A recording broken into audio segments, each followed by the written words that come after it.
ကျွန်တော်တို့ဟာသူတို့ကောင်းဆိုတဲ့စကားလုံးကိုခဏခဏကြားဘူးကြပါတယ်။ဒါပေမဲ့နတ်ပြည်မှာစံမြန်းနေကြတဲ့တာဝရင်သားနတ်တွေကရောဘယ်လိုလူမျိုးကိုသူတို့ကောင်းလို့တတ်မှတ်ကြတယ်လဲဆိုတာသင်စဉ်းစားဘူးပါသလား။နတ်တို့အရှင်တရားမင်းကြီးကိုယ်တိုင်ကြင်ကြံခဲ့တဲ့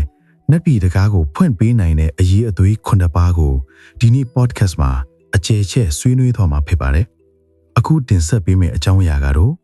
တာဝရင်သားနတ်ပြည်ကနတ်ကောင်းနတ်မြတ်တွေကိုယ်တိုင်သတ်မှတ်ထားတဲ့သူတော်ကောင်းတို့၏အရေးအသွေး9ရပ်ထဲကထည့်ပါတယ်။ဒီအချက်9ချက်ကိုမြဲတဲ့သူတွေဟာနတ်ကောင်းနတ်မြတ်တို့၏ကြည်ရှုစောင့်ရှောက်ခြင်းစောင့်မခြင်းချစ်ခင်နှက်သက်ခြင်း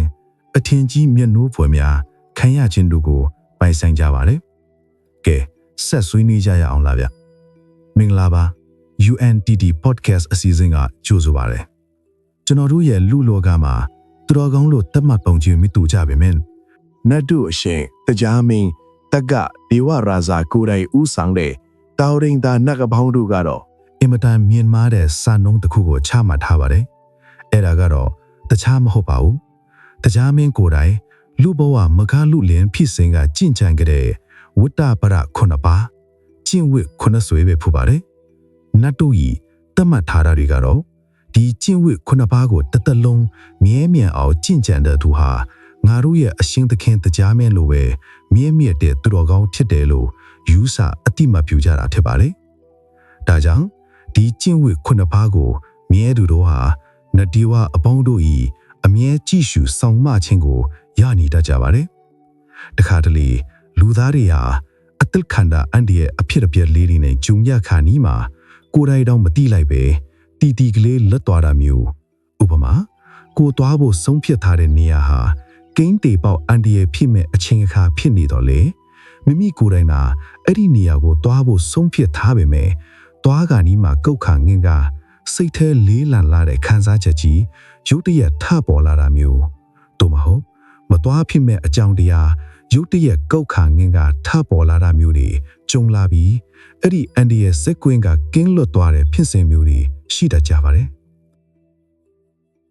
ဒါဟာတာမန်လူသားတွေမမြင်နိုင်တဲ့နောက်ွယ်မှာအထောက်အပံ့အကျိုးတစ်စုံတစ်ခုရနေခြင်းမျိုးပါ။ကျင့်ဝတ်နံပါတ်1မာတာပီတိပရောမိဘကိုလှုပ်ကြွေးခြင်းတာဝရင်သားနတ်တွေတညီညွတ်တဲ့သတ်မှတ်တဲ့သူတော်ကောင်းရဲ့ပထမဆုံးလက္ခဏာကတော့ပါဠိတော်မှာမာတာပီတိပရောလို့ခေါ်ဆိုပါတယ်ခင်ဗျာပါဠိအနဲ့ဖွင့်ဆိုချက်ကမာတာပီတိပရောမာတာပီတုမိဘနှစ်ပါးကိုပရောလှုပ်ကြွေးပြုစုခြင်းဆိုလိုတာကတော့မိမိကိုဤလောကထဲရောက်အောင်ပထမဦးဆုံးပို့ဆောင်ပေးခဲ့ပြီးအနိုင်မနဲ့ကြီးစုကြီးမားလာတဲ့အဖေနဲ့အမေကိုအသက်ထဆုံးယူယူသေးသေးပြုစုစောင့်ရှောက်တာကိုဆိုလိုတာဖြစ်ပါတယ်။ကျမ်းဂန်များအရာမိဘဆိုတာအိမ်ပေါ်ရှိမြမာကြီးများနဲ့တူပါတယ်တဲ့။သားသမီးအပေါ်မှာမေတ္တာကရုဏာမုဒိတာဥပေက္ခဆိုတဲ့ဗြဟ္မစိုးတရား၄ပါးနဲ့အစဉ်စောင့်ရှောက်ခဲ့သူတွေပါ။အဲ့ဒီလိုကြီးစုရှင်တွေကိုပြန်လေတိတက်ခြင်းကတ္တညုတနဲ့လွတ်ကျွေးခြင်းကတ္တဝေဒီဟာသူတော်ကောင်းလူရဲ့အခြေခံအုတ်မြစ်ဖြစ်နေလို့ပါပဲ။ပါဠိတော်မှာဗြဟ္မာတိမာတာပိတရောလို့တိုက်ရိုက်ဟောထားပါတယ်။အကြောင်းရင်းကဗြဟ္မာကြီးတဲ့ဟာပတ္တဝါတွေအပေါ်မှာဗြဟ္မစိုးတရား၄ပါးမေတ္တာကရုဏာမုဒိတာဥပေက္ခနဲ့အမြဲကြည့်ရှုသူလိုမျိုးမိဘတွေဟာလည်းသားသမီးအပေါ်မှာအဲ့ဒီစိတ်ထား၄မျိုးနဲ့ပဲတသက်လုံးပြုစုစောင့်ရှောက်လို့ဖြစ်ပါတယ်။ဒါကြောင့်အင်ဘော်ကဗြဟ္မာလို့ခေါ်တာဖြစ်ပါတယ်။ပုဗ္ဗဒေဝဟုခေါ်ဆိုခြင်းအတိတ်ဘေကရှေးဦးနတ်သုံးမဟာအစောဆုံးကိုးကွယ်ရနတ်လို့ဆိုလိုတာပါ။နတ်ပြည်ကနတ်တွေကိုမကိုးကွယ်ခင်မိမိကိုအစောဆုံးစောက်ရှောက်ခဲ့တဲ့မိဘဟာသားသမီးအတွက်ပထမဆုံးရှေးဦးနတ်ပဲဖြစ်ပါတယ်လို့တာရကပြောခြင်းပါ။သို့မဟုတ်ဤအိမ်ဤအရှင်သခင်တပွဲအိမ်ဦးနတ်လို့လေတင်စားခဲ့ပါတယ်။ဥပဇာရိယဟုခေါ်ဆိုခြင်းအတိတ်ဘေကရှေးဦးဆရာလို့ဆိုလိုတာပါ။လောကကြီးအကြောင်းဘာမှမသိသေးတဲ့ကလေးဘဝမှာဒါကအမေဒါကအဖေဒါကဘာခေါ်တယ်ဆိုတာကိုအစောဆုံးသင်ကြားပေးခဲ့တဲ့ဆရာဖြစ်နေလို့ပါအာဟုနေယဟုခေါ်ဆိုခြင်းအသေးဘေကမိမိအဝေးကဆောင်ယူလာတဲ့လက်ဆောင်ဝန်တွေကိုအလူခံထိုက်တော်ပုဂ္ဂိုလ်သို့မဟုတ်ယဟန်တာအရှင်မြတ်သူနဲ့တူသောပုဂ္ဂိုလ်လို့ဆိုလိုတာပါ မိဘကိုလှုပ်ကြွေးတာဟာတနည်းအားဖြင့်ဖျားရဟန်းတာကိုအလူတန်းတာနဲ့ထတ်တူနီးပါကုတူကြီးမားနာတဲ့လို့ရည်ညွှန်းတာထက်ပါတယ်ဗျတာဝရင်သာနတ်တွေကတော့သူတော်ကောင်းကိုရှာဖွေတဲ့အခါမှာအဆောင်အယောင်တွေယာထူးဌာနန္တရတွေကိုမကြည့်ပါဘူး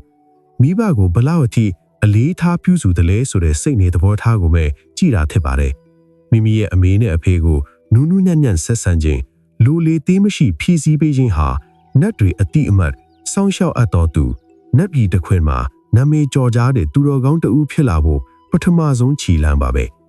ကျွန်တော်တို့ဆက်လက်ဆွေးနွေးမယ်တာဝရင်သာနတ်တို့သတ်မှတ်တဲ့ဒုတိယမြောက်သူတော်ကောင်းအရေးတွေကတော့ကြီးစင်ငယ်လိုက်ရိုးတည်ခြင်းဆိုတဲ့အင်မတန်ယဉ်ကျေးတဲ့ကျင့်ဝတ်တစ်ခုပဲဖြစ်ပါတယ်ကျင့်ဝတ်ဒီနံပါတ်2ဒီအချက်ကိုပါဠိတော်မှာကုလေဂျထာပါစာကြီးလို့ခေါ်ဆိုပါတယ်ခင်ဗျာပါဠိအနက်နဲ့လေးနက်တဲ့အတိတ်ပဲကုလေဂျထာပါစာကြီးဆိုတာကိုအကျယ်ချဲ့ကြည့်နေကုလေဆိုတာမိမိရဲ့ဆွေမျိုးစုမိသားစုအတွေ့မှာဂျထာဆိုတာမိမိထက်အသက်အရွယ်ကြီးရင်သူဂုံဝါကြီးသူလေးစားထိုက်သူအကိုအမဦးကြီးတော်ကြီးဘိုးဘွားပါ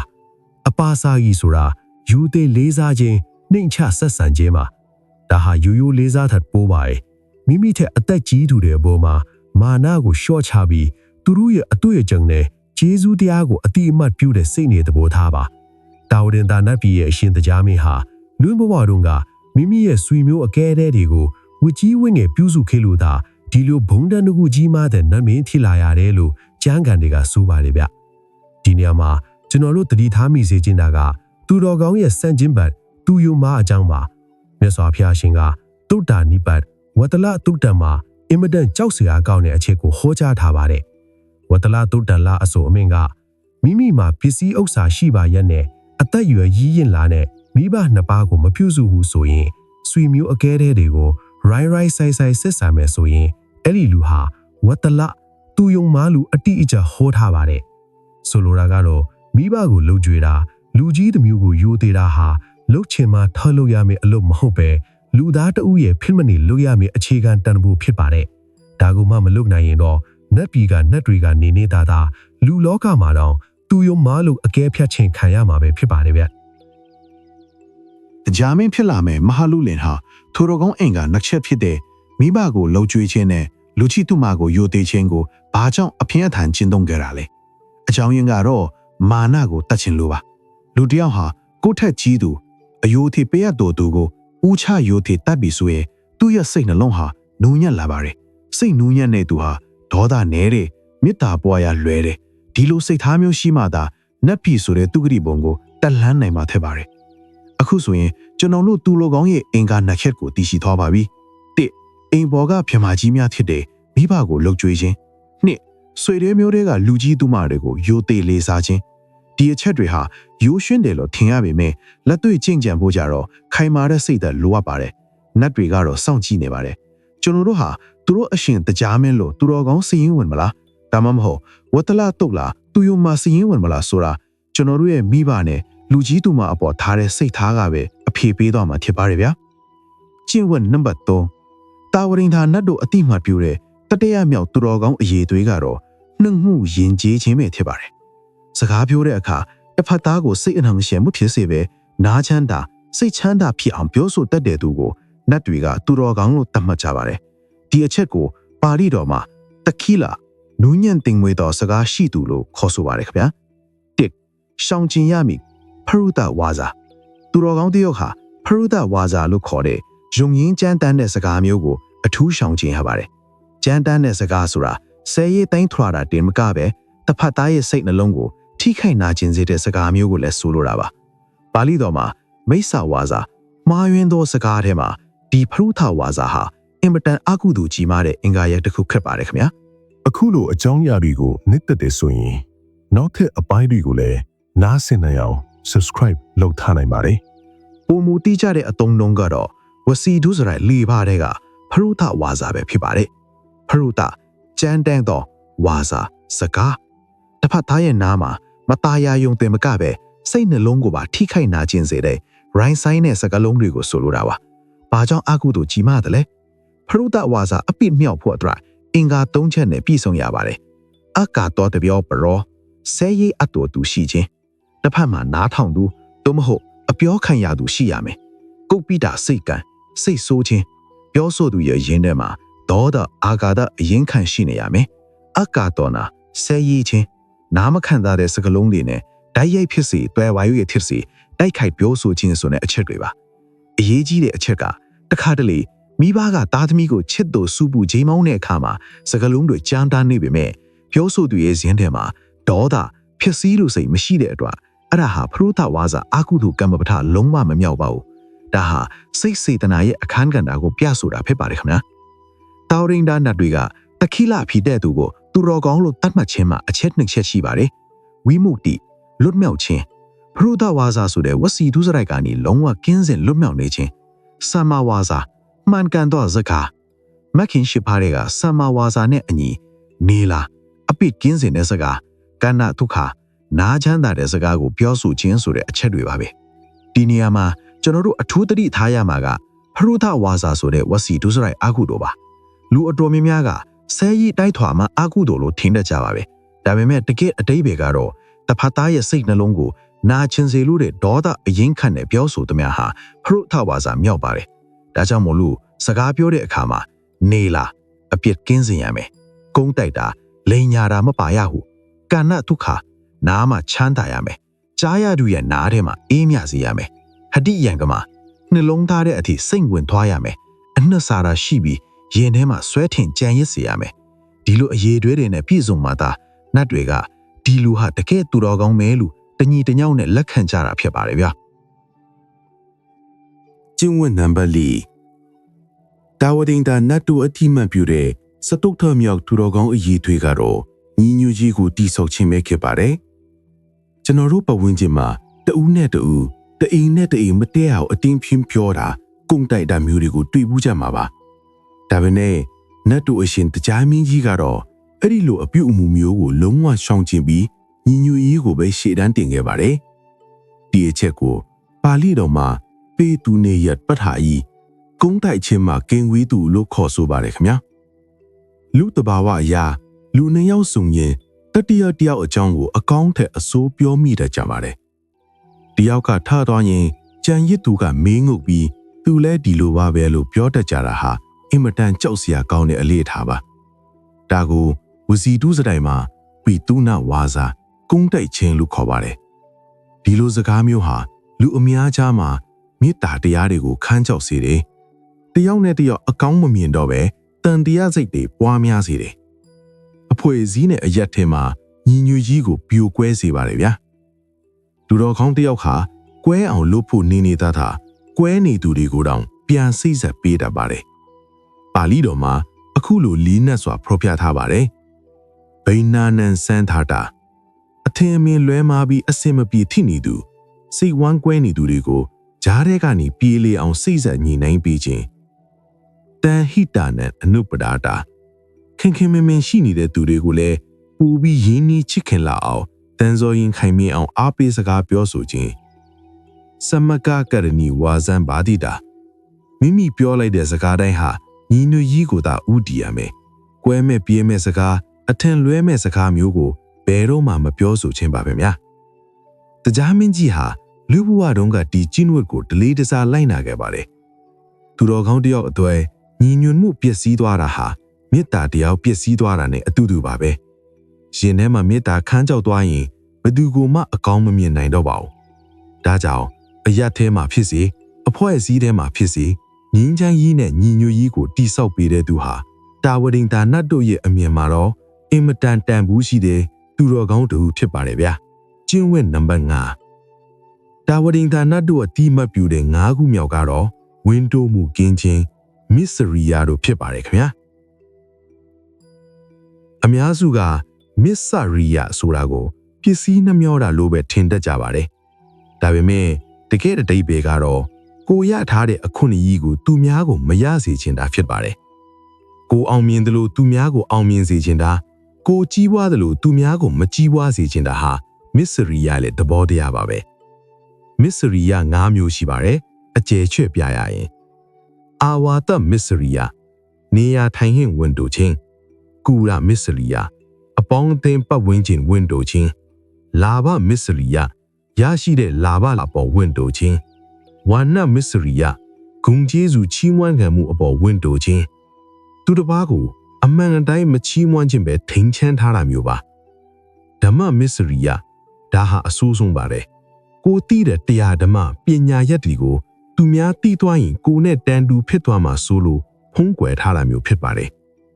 တတိပြုရမည်နည်းနည်းသောအချက်ကတော့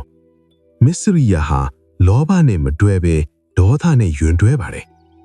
တရင်ဆန်တွေအစာစားတဲ့အခါမန်ဖီနေတာဟာငါရထားတာကိုလာမထိနဲ့ဆိုတဲ့ဒေါသအခြေခံမစ္စရိယသဘောပါပဲမစ္စရိယရှိတဲ့သူဟာစီလုံးကြီးကိုဖျက်ဆီးတတ်ပါတယ်ဒါကိုဖယ်ရှားနိုင်ရင်တော့မွန်မြတ်တဲ့စာကတရားထွန်းခလာပြီးအားလုံးနဲ့မျှမျှတတရှင်တန်တတ်တဲ့သူတော်ကောင်းတယောက်ဖြစ်လာမှာပါဗျာကျင့်ဝတ်နံပါတ်6ခုမြောက်အရေးသွေးကတော့ဝစီတစ္ဆာမှန်ကန်သောစကားဆိုခြင်းပါလောကမှာမူသားမပါလင်ကာမချောဆိုပြီးအပေါ်အစစ်တွေမဟုတ်တာတွေကိုဖြည့်ပြောတတ်တဲ့အလေထားရှိကြပါတယ်ဒါပေမဲ့တာဝရင်သားနတ်တွေကတော့အဖြစ်မှန်ကိုမှန်တဲ့အတိုင်းပြောရသူကိုမှသူတော်ကောင်းလို့သတ်မှတ်ကြပါတယ်တစ္ဆာစကားဤတကူအာနာမှန်ကန်တဲ့တစ္ဆာစကားဟာအလွန်တန်ဖိုးရှိသလိုတကူလည်းကြီးမာပါတယ်မိမိရဲ့နှုတ်ထစကားဟာတသက်မတီးမှန်ကန်နေမယ်ဆိုရင်အဲ့ဒီဝစီတစ္ဆာရဲ့အစွမ်းကြောင့်အန်ဒီရဲ့ကင်းခြင်းလူအင်းစန္ဒပြေဝခြင်းဆိုတဲ့အကျိုးကျေးဇူးတွေကိုခံစားရမှာဖြစ်ပါတယ်အမှန်တရားကိုပြောဖို့ဝန်မလေးတဲ့သူဟာ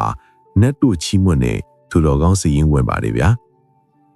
ကျင့်ဝတ်နံပါတ်9တာဝရင်သားနတ်တို့အတိမတ်ပြုတဲ့သူတော်ကောင်းအရေးသွေး9ပါးခရီးစဉ်ဟာအခုဆိုရင်နောက်ဆုံးပိတ်အနှစ်ချုပ်အပိုင်းကိုရောက်ရှိလာခဲ့ပါပြီဒီနေ့နောက်ဆုံးအနေနဲ့ဆွေးနွေးမယ့်အချက်ကတော့လောကကြီးကိုအပူမီးတွေဝိုင်းဝိုင်းလဲစေတဲ့ဒေါသကိုဘလို့ထိမ့်မလဲဆိုတာပဲဖြစ်ပါလိမ့်လောကမှာအိမ်ထောင်စုတွေပြိုကွဲတာသားသမီးနဲ့မိဘအစဉ်အဆက်ရန်သူဖြစ်ကြတာတွေဟာဒီဒေါသကြောင့်ပါပဲပိုပြီးကြောက်စရာကောင်းတာကတော့ဒေါသကိုမထိန်းနိုင်တဲ့အခါမိဘကိုတတ်မိတာယဟန္တာကိုတတ်မိတာမျိုးအထိကံကျူထိုက်သွားတတ်ပါတယ်အဲ့ဒီအချိန်မှာလူတယောက်ဟာအမားအမှန်ကိုမခွဲခြားနိုင်တော့ပဲဒေါသရဲ့ကြွံဖြစ်သွားတာမှာမြတ်စွာဘုရားရှင်က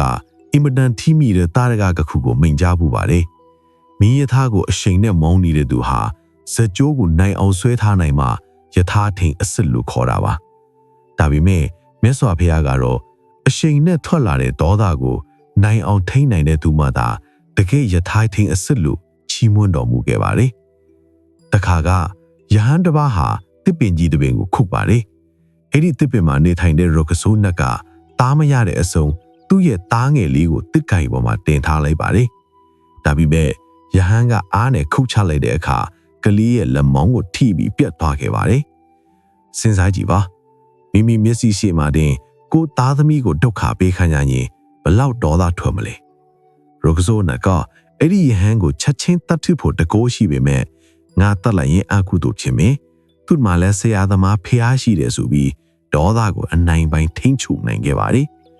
ဒီလိုဒေါသကိုထိန်းနိုင်တဲ့အတွက်ကြောင့်ပဲမြတ်စွာဘုရားကချီးမွမ်းပြီးပုံမကောင်းမွန်တဲ့ပုံမိမန်းကိုရရှိစေခဲ့တာပါရုပ်ဆိုးနတ်ကဒေါသကိုထိန်းနိုင်တဲ့အတွက်မြတ်စွာဘုရားရှင်ကအခုလိုဂါထာတော်နဲ့ချီးမွမ်းခဲ့ပါတယ်ယောဝေဥပတိတံကောဒံရထံပန္ဒဝတာရေတမန်ဟန်စာရတိန်ဘရူမီရတမီကဟောဣတရောကျွန်တော်အရှိန်နဲ့ပြွေးနေတဲ့ယထာကိုတားဆီးနိုင်တဲ့သူကဲ့သို့အရှိန်နဲ့ထွက်လာတဲ့ဒေါသကိုချိုးညှိနိုင်သူကိုသာငါဖျားသည်ယထာထိန်အစစ်လို့ခေါ်ဆိုတော်မူပြီးကြံတော်သူတို့မှာစကြိုးကိုကြိုက်ထားယုံတာဖြစ်၏ဆိုပြီးဟောကြားခဲ့ပါတယ်မြတ်စွာဘုရားကတရားဟောပြီးဇေဒဝင်ကျောင်းထဲမှာမကြခင်ကပဲနတ်ကဆုတေပြီးသွားတဲ့အားသွားတဲ့ပုံမီမန်တစ်ခုကိုညွှန်ဤအဲ့ဒီမှာသူ့ကိုနေရာချပေးထားပါတယ်ဒါဟာတာဝရင်သားနတ်တို့တတ်မှတ်တဲ့9ခုမြောက်သူတော်ကောင်းအရေးအသွေးဖြစ်ပါတယ်ခင်ဗျာကျွန်တော်တို့ဆွေးနွေးလေတဲ့တရားမင်းကြီးကျင့်သုံးခဲ့တဲ့သူတော်ကောင်းအရေးအသွေး9ပါးကိုပြန်လဲခြုံငုံကြည့်အောင်ပါမိဘကိုလှုပ်ကြွေးသူအိမ်ပေါ်ရှိဂမကြီး2ပါးကိုအသက်ဆုံးပြုစုသူကြီးစဉ်ငယ်လိုက်ယိုသေးသူနှုတ်မှုရင်ကြည်သူတစ်ဖက်သားနာချမ်းသာအောင်နူးနူးညံ့ညံ့ပြောဆိုတတ်သူညီညွတ်ရေးကိုတိဆောက်သူအသေးဖင်းမပြောပဲကွဲညီသူကိုဆေးဆက်ပေးသူဝ ဝန်တိုမှုကင်းသူမိမိရထားတဲ့အခွင့်အရေးကိုအားလုံးနဲ့မျှဝေခံစားသူသစ္စာရှိသူအပေါ်အစစ်မပါဘဲအမှန်တရားကိုတိတိကျကျပြောဆိုရသူဒေါသကိုထိမ့်သိမ့်သူအရှိန်နဲ့တက်လာတဲ့ဒေါသစိတ်ကိုအမျောအမြင်နဲ့ချိုးငိမ်နိုင်သူဒီနေရာမှာလေးလာကြည့်ရရင်သူတော်ကောင်းဆိုတာပါဇက်ကပြောယုံနဲ့ထစ်တာမဟုတ်ပါဘူးကိုကျင်တရားကိုအသက်နဲ့လဲပြီးတန်ဖိုးထားတာကိုမှသူတော်ကောင်းလို့ခေါ်တာပါတရားမင်းကြီးဟာဒီအရေးသွေးခုနှစ်ပါးကိုလူဘဝမှာအသက်ဆွန့်ပြီးကြင်ကြံခဲ့တာပါနတ်တို့အရှင်ဖြစ်လာခဲ့တာပါကျွန်တော်တို့လည်းဒီနေ့ကစပြီးမိဘကိုလှုပ်ကြွေးမယ်စကားကိုစင်ကြင်မယ်ဒေါသကိုထိမ့်မယ်ဆိုရင်တမ္မာဒီဝနတ်တို့၏စောင့်ရှောက်ခြင်းကိုရရှိပိုင်ဆိုင်တော်သူဖြစ်ကကျွန်တော်တို့ရဲ့နေထိုင်ရာအရက်ဝင်းကြီးဟာနတ်ပြည်တစ်ခုလိုအေးချမ်းသွားမှာအမှန်ပဲဖြစ်ပါတယ်ဗျာအားလုံးပဲကိုကျင်တရားကိုတန်ဖိုးထားတဲ့သူတော်ကောင်းများဖြစ်နိုင်ကြပါစေအခုတင်ဆက်ပေးခဲ့တဲ့အကြောင်းအရာတွေကတင့်ထွတ်တစိမ့်တဒေတာပဲဖြစ်ဖြစ်ခွန်အားဖြစ်စေတယ်ဆိုရင်ကျွန်တော်တို့ရဲ့ channel ကို subscribe လုပ်ထားပြီး notification bell လေးကိုလည်းနှိပ်ထားပေးဖို့ဖိတ်ခေါ်ချင်ပါတယ်ဒါမှသာနောက်မှတင်ဆက်ပေးမဲ့စိတ်ခွန်အားဖြင့်ဓမ္မရတ္တတွေနဲ့ခေတ်တဲ့အမြင်တွေကိုလက်မလွတ်တမ်းနားဆင်နိုင်မှာဖြစ်ပါတယ်။တင်ရဲ့ subscribe တခုဟာကျွန်တော်တို့အတွက်တော့ဒီလိုအနှစ်သာရရှိတဲ့ content တွေဆက်လက်ဖန်တီးဖို့အကြီးမားဆုံးအားစီးတစ်ခွက်ပါပဲ။အားလုံးပဲစိတ်ချမ်းသာကိုယ်ချမ်းသာရှိကြပါစေခင်ဗျာ။